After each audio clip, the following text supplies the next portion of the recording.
오늘 저는 여러분과 같이 본 이 말씀 가지고 질문 시리즈 20번째로 신앙의 업그레이드 이렇게 되어 있습니다. 신앙의 업그레이드가 되고 있는가 이렇게 묻는 것입니다. 우리는 신앙이 이 업그레이드라고 하는 것은 이제 통신이라든가 컴퓨터에서 많이 사용하죠. 이제 기가가 만약에 뭐 조금 낮은 기가에서 점점 이렇게 높여가는, 그러니까 쉽게 말하면 점점 이렇게 향상돼 가는 것을 말하는 거죠. 이거를 이제 업그레이드라고 하는 말은 이제 영어인데, 이 말들이 이제 어떤 것에 이제 격이나 품질 여러 가지가 자꾸 높아지는 걸 말합니다. 자꾸 좋아지는 걸 말하는 거죠. 오늘보다는 내일이, 또 이번 달보다는 다음 달이, 올해보다는 명년이 자꾸 이렇게 좋아지는 것을 업그레이드 된다 그렇게 말하는 것입니다. 사실 뭐 사람이나 동물이나 여러분들이 뭐 키우는 채소 한 가지라도 뭘 심었으면 자꾸 이렇게 시간이 가면서 좋아져야 되겠죠. 자라나야 되고 더 풍성해져야 되고. 그런데 그렇게 되지 못한다고 한다면 이 얼마나 안타깝겠습니까? 그래서 이 향상 업그레이드, 좋아지는 것, 이거는 희망입니다. 근데 늘 정체되어 있다든가 더 안 좋아진다든가 이것은 슬픔입니다. 슬픔. 교회도 마찬가지고요. 그래서 브라질의 성자라고 불리는 사람이 있습니다. 미국 출신 선교사인데요. 그 멜란드라고 하는 분입니다. 이 멜란드 선교사 부부는 이 브라질의 깊은 산골에 들어가 이제 선교를 이제 하기를 시작하죠. 이 평생을 사는 동안에 이 별명이 4번이나 바뀌었습니다. 지금은 5번째 별명으로 불려지고 있는데, 이것은 멜란드 부부가 바꾸어진 게 아니라 거기에 이제 그 브라질에 사는 사람들이 이 멜란드 선교사 부부의 별명을 자꾸 바꾸어주는 거예요. 잘 들어보세요. 어떻게 바뀌어지는가? 첫째는 이 선교사 부부가 처음 그곳을 찾았을 때는 인디언들은 그들을 향하여 그들 부부를 향하여 백인 이렇게 간단하게 칭했습니다. 백인. 이 백인이라고 하는 것은 피부 색깔이 희기 때문에 백인이 아닙니다. 이 브라질 사람들이 백인이라고 하는 말에는 이 정오가 담겨져 있었다고 합니다. 왜냐하니까 지난날 무력으로 자신들을 괴롭혔던 백인들에 대한 아주 정오심이 가득 찼기 때문에 백인 이렇게 불렸다고 그럽니다. 이 백인은 아주 좋은 말이 아니죠. 그래서 이 풀리오 인디언들은 이 어려 선교를 위해서 그곳에 온 멜란드 선교사 부부를 총칼로 자기들을 괴롭혔던 그 백인들과 다를 바가 없는, 뭐 당신이나 우리를 괴롭혔던 그 사람들이나 뭐 다를 바가 있겠는가? 뭐 그럴 수 있죠. 백인이기 때문에. 그 후에 이제 이 부부는 멜란드 부부는 이제 의료 봉사를 하기 시작합니다. 그리고 주민들의 병을 치료하는 헌신적인 생활을 계속하게 됩니다. 그러자 인디언들은 백인이라고 좋지 않는 그런 명칭을 치우고, 두 번째는 그 명칭이 존경이라는 말이 앞에 붙기 시작합니다. 존경하는 부부, 존경하는 백인, 이렇게 바꾸었습니다. 멜란드 부부는 그 폴리오 인디언들의 언어를 열심히 배워서 10년 뒤에는 그들과 조금도 다를 바가 없을 만큼 아주 유창한 말을 구사하게 되었고, 삶도 인디언들의 삶과 거의 흡사할 정도로, 아니 똑같다고 해도 과언이 아닐 정도로 그들의 생활 습관이 그렇게 됐습니다. 그러자 인디언들은 백인, 두 번째는 뭐라고 불렀다고요? 존경하는 백인에서 이 부부를, 멜란드 부부를 백인 인디언이라고 불렀습니다. 이제 당신은 우리와 다른 사람이 아니라 이제는 같은 사람들이다, 이렇게 불려진 거죠. 백인 피부 색깔만 다르지 당신은 인디언이야. 우리와 같은 사람이야. 그러던 어느 날 선교사님 부부가 부상당한 인디언 소녀를 치료해 주는 과정에서 그 아이의 발을 씻어주는 것을 추장이 봤습니다. 감동을 받은 거죠. 지금까지 그 누구도 인디언들의 발을 씻어주는 백인을 본 적이 없다는 거예요. 근데 멜란드 부부 선교사님은 그 소녀를 치료해 주면서 그 소녀의 발을 씻어주는 것을 추장이 보고 이렇게 칭합니다. 당신들은 하나님으로부터 온 사람입니다. 이렇게 하나님의 사람으로 호칭해 줍니다. 얼마나 영광스러운 호칭입니까? 저도 다른 많은 호칭들이 있지만 저 사람은 하나님의 사람이야. 이것보다 더 좋은 말이 어디 있겠어요? 너 하나님의 사람아. 이렇게 성경은 칭하는 부분이 있거든요. 너 하나님의 사람. 야, 이게 제가 불려달라고 해서 불려지는 게 아니라 그 인디언들이 그 멜란드 부부 선교사님을 향하여 당신들이야말로 하나님께로부터 온 하나님의 사람, 하나님의 사람. 야, 그렇게 불려졌다고요. 그날부터 선교사 부부가 인디언 집에 갈 때면 인디언들은 그가 온다는 말 대신에 우리에게 보낸 하나님의 사람이 오신다. 우리들에게 보낸 하나님의 사람들이 오신다. 저분은 하나님의 사람이야. 이렇게 인디언들은 그 멜란드 부부 선교사님을 부르기 시작했습니다. 그리고 많은 인디언들이 하나님을 믿는 역사가 나타나기를 시작한 거예요. 이 멜란드 그 부부 선교사님이 예수 믿으세요 하지 않았습니다. 그런데 이 선교사의 삶을 보고 사람들이 인디언들이 하나님께로 돌아오기를 시작합니다. 주를 이어서 하나님께로 돌아옵니다. 우리도 언제 어디서 무엇을 하든지 세상이 인정하는 하나님의 사람이 되어야 되지 않겠습니까? 오랜 세월이 지난 지금 멜란드 선교사는 브라질의 성자로 불려지고 있습니다. 브라질의 성자. 이것은 하루아침에 만들어진 것은 분명히 아닐 것입니다. 오랜 세월을 오래 참고 인내하면서 마침내 이루어낸 것이라고 생각이 됩니다. 저는 이 회화를 보면서 문득 거울에 비친 나의 얼굴을 가만히 들여다봅니다. 그러니까 그 선교사님과 저를 오버랩시켜서 보니까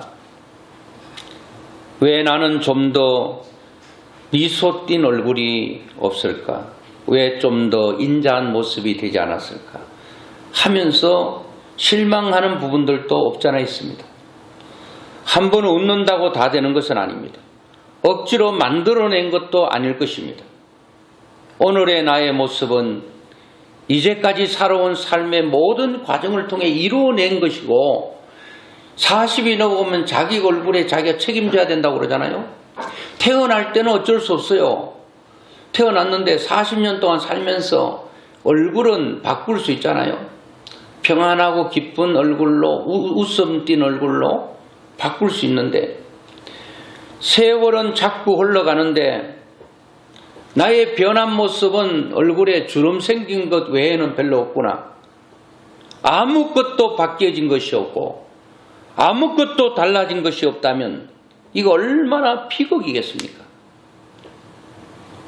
달고 맛있는 열매는 굵고 튼튼한 줄기와 뿌리와 싱싱한 잎사귀를 통해서만 얻을 수 있는 것이고 병들고 약한 나무에서는 결코 좋은 열매를 얻을 수가 없습니다.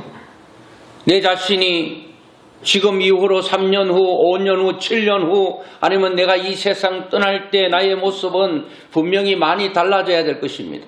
이 외적인 어떤 모습이 달라져라는 말도 있지만 더 중요한 것은 내면 세계에서 지난번에 말한 것처럼 저분은 작은 예수야. 당신은 예수여야만 합니다. 왜요? 당신이 하는 삶을 보니까 당신은 예수입니다. 아니요 라고 해도 당신은 예수여야 된다. You must Jesus. 당신은 예수여야만 합니다. 라고 폴을 향하여 얘기했다고 그랬잖아요. 그래서 저는 오늘 본문의 말씀을 통해서 우리의 신앙이 좀 업그레이드 돼야 되지 않겠는가. 신앙만 업그레이드 되는 게 아니라 우리의 삶 전체가 계속적으로 조금씩이라도 변화돼가는 나의 모습이 있어야 되지 않겠는가. 내 언어 속에서, 내 행동 속에서, 나의 삶 속에서 이렇게 저렇게 업그레이드가 되어 가야 되는데 과연 나는, 내 신앙은 업그레이드가 되어 가고 있습니까? 이렇게 한번 질문을 던져보는 거죠. 여러분, 아이들도 태어나면 성장해야 되는 게 정상이잖아요. 만약에 얘는 태어났는데 태어난 기쁨은 있었는데 그때부터 성장이 멈춰 있다면 이거는 태어난 기쁨보다도 성장하지 않는 아픔이 부모에게 더 크다는 거예요. 자녀는 성장해 나가야 부모의 기쁨이 되는 것입니다. 오늘 믿음의 사람들은 영적으로 성장해 나가야, 커나가야 하나님께 기쁨이 되는데 이거는 태어나기는 했는데 늘 그대로 5년이 지나 10년이 지나 세월은 흘러가는데 아무런 변화가 없다면, 아무런 성장과 성숙이 없다면 하나님 앞에 하나님께서 얼마나 우리를 보면서 슬퍼하시겠습니까? 오늘 저는 이 본문 읽은 여호수아 1장을 통해서 우리의 성장을 좀 도모할 수 있는 그 해답을 좀 찾아보려고 합니다. 오늘 본문은 우리가 잘 아는 대로 이스라엘을 출애굽시킨 모세의 후계자인 여호수아가 내린 하나님의 명령입니다. 우리의 신앙은 어떻게 업그레이드가 되는가? 말씀을 보면 나와 있습니다. 여호수아가 이스라엘 백성들에게 명령을 합니다. 그 명령 속에는 영원한 승리의 축복이 들어있다고 명령했습니다. 4가지의 명령, 그리고 승리를 말하고 있습니다. 그러면 신앙 성장 업그레이드를 하려면 업그레이드하는 비결이 무엇일까? 그 첫째는 오늘 본문에도 나오는데 명령에 순종할 때입니다. 하나님의 말씀 명령에 순종할 때 반드시 신앙은 업그레이드가 됩니다. 1장 2절 보면 이렇게 말합니다. 내 종 모세가 죽었으니 이제 너는 이 모든 백성과 더불어 일어나 이 요단을 건너. 일어나라고 말합니다. 첫째는 여호수아가 이스라엘 백성들에게, 또 하나님께서 여호수아에게 일어나라 이렇게 말합니다. 우리는 지금 일어날 때입니다. 나는 지금 일어나가지고 있는데요. 그러면 일어나신 분은 달려가야 되겠죠. 힘있게 아무 데나 달려가면 안 돼요. 누가 뛴다고 해서 한참 뛰가는데 열심히 뛰곤 했는데 서보니까 내가 왜 뛰었지? 내가 지금 어디를 향해 뛰고 있지? 방향과 목표도 없이 그냥 남들 뛰니까, 꼴뚜가 뛰니까 망둥이도 뛴다고, 서로 뛴다고 되는 게 아니에요. 자, 오늘 여호수아에게 하나님께서는 일어나라고 말하는데, 일어나라고 말해요. 일단은 행동을 촉구하고 있습니다. 일어나지 않으면 아무 일도 우리는 할 수가 없어요. 신앙이 업그레이드 되려면 지금 앉아있는 자리에서, 누워있는 자리에서, 잠자는 자리에서 일어나는 것이 중요합니다. 일어나셔야 돼요. 그걸 하나님께서 여호수아에게 요구하고 있는 거예요. 누워있는데 편한데 왜 일어나라고 그러세요? 앉아있는 게 편한데 왜 일어나라고 그러냐고 힘들게 그러면 아무것도 우리는 기대할 수가 없습니다. 일어나라는 말은 다른 말로 하면 스타트하라는 거예요. 시작하라는 뜻입니다. 시작도 안 하는데 무엇이 일어나겠습니까? 사도행전 3장에 보면 40년 동안 한 번도 일어나 보지 못한 안전뱅이에게 베드로가 그를 위해서 주목하라고 하면서 그의 팔을 잡아 일으키면서 일어나라 이렇게 명하고 있습니다. 그런데 안전뱅이가 뭘 일어나기는 지금 40년 동안 다리가 딱 붙어서 일어나지도 못하는데 어떻게 일어났냐고. 그러면 평생 안전뱅이로 살다가 끝나는 거예요. 일어나라고 하신 하나님의 명령에 이 안전뱅이는 일어나는 신용을 할 때 이게 붙어있던 다리도 쭉쭉 펴져가지고 일어나게 된 것입니다. 우리는 신용이라도 할 수 있어야 돼요. 아이고 뭐 지금 내가 일어나지 못하고 지금 안전뱅이로 산 세월이 태어날 때부터 40년인데 웃기는 얘기 하지 마세요. 그러면 웃기게 살다가 죽는 거예요. 일어나라는 것은 시도하라는 말입니다. 트라이 하라는 거예요. 시도하라. 오늘 여러분 일어나는 것 시작하라는 명령이죠. 요한복음 5장에도 38년 동안 누워있는 그 베데스다 연못가에 누워있는 환자에게 물이 동할 때 뛰어들어가야 되는데 물이 동해도 마음뿐이야. 눈은 밝아가지고 제일 먼저 물이 동할 때 제일 먼저 발견해도 마음뿐이야. 가만 누워있어.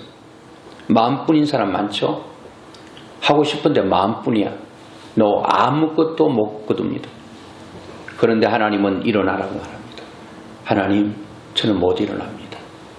일어나 본 적도 없고요. 힘도 없고 능력도 없습니다. 38년 동안 누워 있습니다. 그런데 어떻게 일어날 수 있습니까? 일어날 수 없는 이유를 산더미처럼 들이대도 그거는 백해무익합니다. 아무것도 필요 없습니다. 논문을 수천 권 일어날 수 없는 이유는 말할 수 있습니다. 여기는 아무것도 기대할 수 없다. 자, 그런데 38년 동안 나는 병자로 이 베데스다 연못가에서 그런데 일어나고 싶은 욕망은 있는데 일어나지를 못해요. 그때 예수님께서 일어나 네 자리를 들고 걸어가라 할 때에 이 사람이 일어난 것입니다. 말씀을 듣고 일어난 거예요.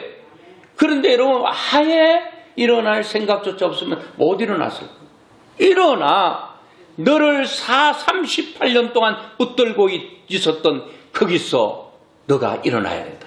그것을 들고 일어나는 겁니다. 너를 붙들고 있던 그거를 너가 지배하면서 일어나라는 겁니다. 지금까지 나는 38년 동안 아무것도 할 수 없었다는 이 부정적인 이 모든 불신앙을 너가 지배하라는 겁니다.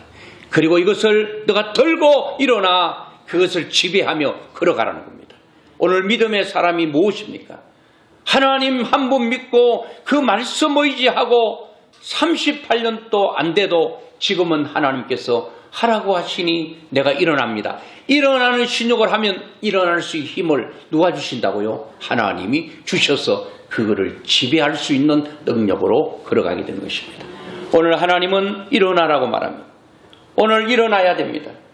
오늘 내가 앉아있는 자리가 뭔가, 내 신앙은 앉아있지 않는가, 주저앉아있지 않는가, 잠들어 있지 않는가, 아니면 내 신앙이 지금 아무것도 할 수 없는 38년 된 병자처럼 또 40년 동안 앉아있는 안전뱅이처럼 살아가고 있지 않는가. 아무리 촉구해도 하면 됩니다. 그 정주영 씨가 많이 했던 거, 그 학자, 공부 많이 한 사람들이 정주영 씨 공부도 가방끈이 짧잖아요. 얘기하면요. 공부 많이 한 박사들이요. 아이고, 안 됩니다, 회장님. 해봤나? 해봤나, 당신? 해보고 얘기하라는 게, 해보고. 그래, 정주영 씨는 다 해보는 거야. 엄청난 일을 이루었잖아요. 정주영 씨가 다른 사람보다 물론 의지가 있고 뜻이 있긴 하지만 그분은 무조건 해보는 겁니다. 무조건 해보는 거예요. 아무도 해볼 수 없는 것, 불가능하다고 논리적으로, 계산적으로, 과학적으로 아무도 못했습니다. 무대뽀로 그냥 해보는 거예요. 해보니까 되거든. 그러니까 정주영 씨는 안 된다는 사람에게 해봤나 당신? 해보고 얘기하는 거야? 이게 그 사람의 트레이드 마크처럼 된 거 아니겠습니까? 사실 정주영 씨의 말은 하나님의 말이 아니에요.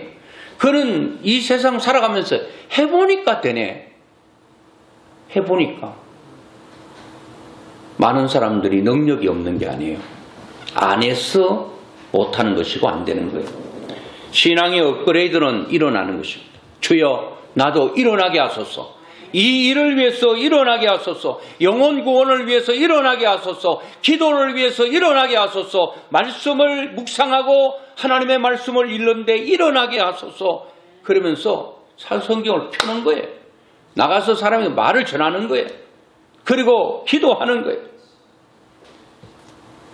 히말라야 산 속에 가면 야맹조가 있습니다. 야맹조라는 새가 있는데 이 새는요, 낮이면 신나게 놀고 즐깁니다. 히말라야 산은 얼마나 춥습니까? 밤이 되면 너무 추웠어. 살 둥지가 없었어. 다른 새의 둥지에 가서 조금 오늘 밤 좀 지나고 갑시다. 남의 새 둥지에 들어가가지고 밤을 새우는데 주인이 계속 구박합니다. 이놈아, 너는 내 집에 와서 왜 이렇게 힘들게 하느냐. 나가라고 막 부리로 쫓고 하니까 아이고 오늘 밤만 좀 지내다가 가겠습니다. 계속 구박받고 서름 받던 이 야맹조는 서름 받을 때마다 하염없는 눈물을 흘리면서 제가 보진 않아도 흘렸을 것 같아요. 그렇게 구박하는데 눈물 안 흘렸다면 그 새라도 아이고 새 대가리야 그렇게 말하잖아요. 닭 대가리. 그 생각이 없는 게 있어. 그러면서 이 야맹조는 구박을 받는 그날 밤에 이렇게 고백합니다. 내일이면 집질이 내일이면 집질이 그렇게 슬피 웁니다. 구박받는 게 너무 힘들어가지고. 언제요? 내일. 날만 밝아봐라. 내가 반드시 집을 짓고 말 거야. 가구를 새롭게 해요. 그 날이 밝았습니다. 어젯밤에 구박받으면서 서러웠던 그는 까마득히 또 잊어버리네. 그러면서 야맹조는 새날이 오면 집 짓기는커녕 또 띵까띵까 노래 부르고 즐기고 하다가 또 밤을 맞이하고 남의 새 집에 들어가서 또 구박을 받습니다. 또 눈물을 흘리면서 또 노래합니다. 내일이면 집질이. 평생 그렇게 살다가 야맹조는 집이 없습니다. 대대로 아버지, 할아버지, 고조, 정조 아무도 집이 없습니다. 그런데 계속 그렇게 얽혀댑니다. 구박받으면서 내일이면 집질이. 여러분, 집이 지어집니까? 고백만 하고 시도하거나 그 어떤 제스처도 취하지 않으면 우리는 얻을 수가 없습니다. 두 번째는 뭐라고 말한 거 있는가 하면 명령 두 번째는 건너라는 겁니다. 1장 2절에 보니까 여호수아에게 일어나서 말하는 거예요. 이 요단을 건너라는 거예요. 이 요단을 건널 때는 물이 여러분 홍해는요 모세 갈라놓고 건너가라고 그러는데 이거는 지금 물이 넘실거리는데 막 물이 사람을 삼킬 것 같던 그런 곳을 건너라는 거예요. 아이고 하나님 이렇게 물이 많은데 건너다가 죽으라고요? 우리 죽으라는 얘기예요. 하나님 죽는 일을 우리에게 왜 하라고 그러겠어요? 세상은 파도치는 물결처럼 우리를 삼키려고 합니다. 하나님은 그 세상을 두려워하지 말고 건너라는 겁니다. 발을 내디더라고 말합니다. 그런데 그것을 건너라는 겁니다. 오늘 요단을 건너라는 말은 믿음을 가지라는 겁니다. 환경 물을 보지 말고 나를 보라는 겁니다. 믿음이 없으면 시도를 할 수 없어요. 시도할 수 없습니다. 지금까지 내 능력으로는 된 게 없거든. 그러면 나보다 더 큰 능력이 나에게 와야 되는데 그 더 큰 능력이 누구의 능력이에요? 하나님의 능력이에요. 하나님의 능력이 와야 된단 말이에요. 그럼 건너려면 이런 건넌다는 것은 믿음을 가지라는 뜻이에요. 자, 이 명령이 믿음 있는 사람에게는 축복의 말씀, 승리의 말씀으로 들리지만 믿음 없는 자에게는 요단강에 들어가라는 말은 자살하라는 말로 들릴 것입니다. 자살하라. 믿음 있는 사람은 건넙니다. 믿음 없는 사람은 그걸로 물에 빠져 죽으라고 하는 뜻으로 받아들이게 된다는 거죠. 자, 세 번째로 보면은 하나님께서 명령을 뭐 하는 거예요? 가라는 겁니다. 가라. 자, 1장 2절 마지막 보니까 이스라엘 자손에게 주는 그 땅으로 가라. 하나님께서 이 요단을 건너가지고 이제는 내가 약속한 땅에 들어가라 하라는 거예요. 그 약속한 땅이 뭐예요? 그 축복의 땅이죠. 가라는 말은 행동하라는 말이죠. 행동하지 못하는 가장 큰 이유 중 하나는 과거에 매여 있기 때문에, 아까 이제 38년 된 병자도 얘기했고 40년 된 병자도 얘기했는데, 과거에 나를 묻고 있는 과거의 스라링 경험 해봤는데 안 되는 그런 실패의 경험, 이런 것들이 앞으로 나가지 못하게 나의 발목을 잡고 있단 말이에요. 이제 여러분 그런 것 잡혀 있으면, 과거에 잡혀 있는 사람은 내일에 어떤 희망이 없습니다. 과거를 뒤돌아보지 말고 행동하라는 겁니다. 과거에 흥미가 없고 미래에만 흥미를 두라는 말입니다. 지금까지 안 된 것 때문에 너가 괴로웠지, 그거 생각하지 말고 이제 미래 보고 굉장한 희망을 가지고 가라는 거예요. 네 번째 보니까 뭐냐? 밟으라는 겁니다. 이제는 너가 일어나서 건너기 위해서 믿음을 가지고 가기 위해서는 이제는 행동해라. 액션을 취해라. 1장 3절에 보니까 내가 모세에게 말한 바와 같이 너는 발바닥으로 밟는 곳은 모두 내가 너에게 주었노니, 하나님께서 다 약속이 되어 있다는 거예요. 너가 이렇게 행동하기만 하면 반드시 엄청난 것을 너가 체험하게 될 것이다, 이거죠. 오늘 여러분, 신앙은 언제 업그레이드가 되죠?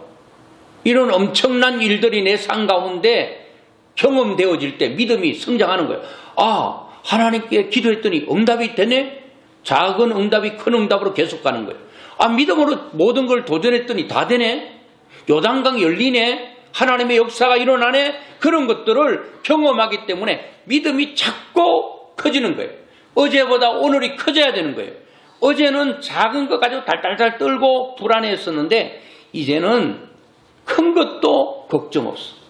그래서 이 네 가지 명령에 여호수아는 온전히 순종했습니다. 그러므로 말씀이 삶 속에 역사하고 그 역사를 실제로 체험하게 되고 이 역사로 가나안 땅 정복의 역사를 이루는 밑거름이 되는 엄청난 일이 일어난 거예요. 일어나라, 시도하라, 행동하라. 야맹조 얘기도 했잖아요. 천국 백성들이 천국 가서 이렇게 다 말한대요. 아이고, 그때 봉사할 수 있을 기회가 있을 그때 좀 충성할 걸. 아이고, 그때 기도할 걸. 말씀 좀 볼 걸. 다 천국 갔더니 뭐 그렇진 않겠지만 다 껄껄하는 성도들만 있더라는. 여러분과 저도 아무런 시도도 하지 않으면 그들과 다를 바가 없어요. 나도 그때 가서 아이고, 전도하라고 할 때 전도할 걸. 아이고, 돈 좀 있을 때 헌금할 걸. 좀 힘있고 건강 있을 때 충성할 걸. 껄껄하는 사람들은 모여가지고 껄껄하고 있다는 거예요. 여러분, 아무런 것도 유익하지 않습니다. 자, 여러분, 우리의 신앙은 하나님의 말씀에 순종할 때 믿음은 계속 업그레이드 돼 간다는 말이에요. 그 말씀은 제가 말씀드렸죠. 일어나는 것과 그리고 건너가는 것과 그리고 행동하는 것, 이런 것 통해서 이런 믿음이 완전히 함께 돼야 된다는 겁니다. 두 번째는 어떻게 신앙이 업그레이드가 되는가 하면 주의 일에 적극적 참여가 있을 때 업그레이드가 됩니다. 가만히 있으면요 업그레이드가 안 됩니다. 사람 밥만 먹고 가만히 있다고 해서 덩치는 커질지 몰라요. 그 덩치만 크고 키로수만 는다고 사람 되는 거 아니에요. 누가 뭐 호랑이 젖 먹이니까 칼 루이스처럼 세계적인 달리기 선수가 돼가지고 엄청난 상을 타니까 아이고, 어떻게 칼 루이스가 이렇게 잘 달립니까? 물었더니 호랑이 젖을 먹였다는 거예요. 그래서 어떤 엄마가 바로 그걸 듣고, 야, 그러면 우리 아들은 코끼리만큼 크게 만들어가지고 엄청난 힘으로 뭔가 좀 해보자. 그래 코끼리 젖을 먹였는데 덩치는 코끼리가 됐는데 지능이 코끼리 지능 돼가지고 애 버렸다고 그러잖아요. 뭔가 얻어보고는 싶은데 이런 거 아니에요. 그런데 여러분, 많이 먹고 가만히 있으면 체격은 커지고 몸무게는 늘어나는데 그 몸무게 가지고 못합니다. 아무것도 못해요. 뭐 세계에서 몸무게 제일 많이 나와서 뭐 500kg 나가는데 자기 몸을요 일어나지를 못해요. 그 사람은 무슨 기계를 통해서요 챔부룩 같은 걸로 막 끌어올려야 돼요. 누가 그 500kg 되는 사람 들어 올리겠어요? 이게 지금 여러분 왜 그러냐? 먹기만 하고 움직이지 않으니까 그렇게 되는 거예요. 주의 일에 적극 참여하게 될 때 믿음이 업그레이드 됩니다. 물론 도전도 있고 마음에 상함도 있습니다. 뭐 가만히 있으면 뭐 그런 게 없겠죠. 그런데 오늘 새벽에 제가 이제 그 본 말씀을 제가 이 말씀을 인용을 하는데요. 그 에바브로디도라고 하는 사람이 있습니다. 에바브로디도는 빌립보 교회 지도자예요. 그런데 빌립보 교회가 성도들이 로마 감옥에 복음을 위해 갇혀 있는 바울을 생각하니까 마음이 아픈 거예요. 그러니까 감옥에 갇혀 있으니까 돈도 필요할 거 아니에요. 그러니까 빌립보 교인들이 넉넉한 게 아니에요. 이제 앞으로 이제 새벽기도를 통해서 그 뒤로 넘어가면 있는데요. 굉장히 어려운 가운데 자기의 주머니를 틀어서 이 헌금을 모았어요. 이 헌금을 빌립보 교회 지도자인 에바브로디도 편을 통해서 보냅니다. 그래 보내면서 이렇게 말합니다. 헌금만 갖다 주지 마시고 그 감옥에서 고생하는 바울에게 이런저런 힘이 되고 좀 용기와 격려가 될 수 있도록 좀 잘 섬기고 오시라고 했는 것 같아요. 그런데 문제는 이렇게 에바브로디도를 통해서 빌립보 로마 감옥에 갇혀있는 감옥에 갇힌 바울이 갔습니다. 전달받았습니다. 그리고 섬기고 있습니다. 얼마나 섬기는지 성경은 말하고 있지 않는데 그런데 에바브로디도가 로마에서 중병을 앓게 됩니다. 성경은 어떻게 말하고 있는가 하면 에바브로디도가 죽을 병에 걸렸다. 빌립보서 2장 26절에 그가 너희 무리를 간절히 사모하고 자기가 병든 것을 너희가 들은 줄을 알고 심히 근심하게 됐다. 에바브로디도가 병들었다는 얘기를 빌립보 교회와 성도들이 듣고 근심을 하게 됐다는 거예요. 그 병이 뭐냐? 고칠 수 있는 병이 아니라고 빌립보서 2장 27절에 말하는데 그가 병들어 죽게 되었으나 죽을 병에 걸렸어요. 이제 조금 시간이 흘러가면 에바브로디도는 죽게 되겠습니다. 자, 어떻게 생각하면 주님을 위해서 하나님을 위해서 살려고 발버둥치고 믿음으로 사는 에바브로디도에게 죽을 병이 걸렸다는 것이 웬 말입니까? 우리가 생각할 때는 말씀으로 믿음으로 사는 사람은 죽을 병에서도 살아나야 되고 가난해서 일어나야 되고 자식들이 말썽을 부리다가도 문제가 해결돼야 되고 그게 여러분 우리의 바람 아닙니까? 뭐 하나님 그렇게 하시는 경우도 많습니다. 반드시 뭐 믿음으로 산다고 다 어려워지고 그러진 않죠. 또 믿음으로 산다고 해서 다 부자 되는 건 또 아니죠. 근데 어쨌든 그렇게 병이 걸리고 나니까 에바브로 자신도 근심이 된다 하잖아요. 아이고 내가 병든 것을 빌립보 교인에게 전달된 것 같아요. 성도들이 근심하고 있습니다. 에바브로 자신도 근심하고 있습니다. 더더욱 자기를 헌금 가지고 온 바울은 또 어떻겠습니까? 바울도 근심이 많이 됐습니다. 기도 많이 했겠죠. 모든 사람의 근심이 대상이 되었습니다. 그런데 27절에 보니까 그가 병들어 죽게 되었으나 하나님이 그를 긍휼히 여기셨고 그뿐 아니라 또 나를 긍휼히 여기사 내 근심 위에 근심을 면하게 해주셨다. 이것은 하나님의 긍휼이 임했다는 것. 죽을 병에 걸린 에바브로디도에게 하나님의 긍휼과 하나님의 불쌍함이 그 위에 덮여졌다 그런 얘기예요. 그리고 그는 죽을 병에서 고침받고 회복됐다. 회복된 에바브로디도를 향하여 바울은 이렇게 말합니다.